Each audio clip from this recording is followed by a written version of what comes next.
Bonjour peuple de Dieu, je vous salue dans le précieux nom de Sa Majesté, le Roi de gloire, Jésus-Christ. Alors ceci est la première vidéo publiée par la chaîne La Sentinelle. Nous allons un peu cogiter sur, réfléchir sur le mot daddy. Parce qu'il est recommandé vraiment d'appeler le pasteur, l'évangéliste, le docteur, l'apôtre et le prophète daddy. Alors, ce que je viens de dire déjà, si vous partez dans Éphésiens 4, le verset 11 à 12, on dit qu'il a fait aux uns comme apôtres, aux autres comme évangélistes, docteurs, pasteurs, prophètes pour le perfectionnement des saints.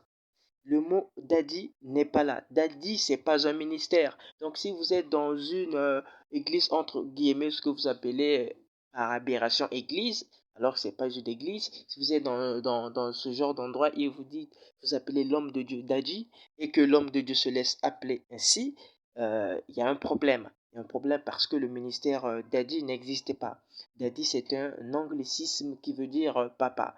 Alors que la Bible nous interdit dans Matthieu 23, 9, Jésus-Christ lui-même le dit, n'appelez personne Père, à part celui qui est au ciel. Donc ici, on ne disait pas que vous ne pouvez pas appeler votre Père géniteur Papa. Hein, non, ici on parle dans le contexte du ministère, dans le contexte du christianisme. Vous ne pouvez pas avoir pour Père un mortel. Votre Père, c'est Dieu qui s'est manifesté par la gloire, par son Fils unique, Jésus-Christ. Voilà un peu l'éclaircissement que je voulais apporter parce que on entend ça souvent actuellement dans nos églises de réveil ici au Congo-Brazzaville, en RDC, Daddy, Daddy et peut-être dans d'autres pays, je sais pas, mais Daddy n'est pas un ministère, c'est une aberration. Arrêtez de dire cela. Je dis et je répète, arrêtez de dire cela, arrêtez d'appeler les enfants, les hommes de Dieu Daddy parce que cela n'obéit pas aux Écritures.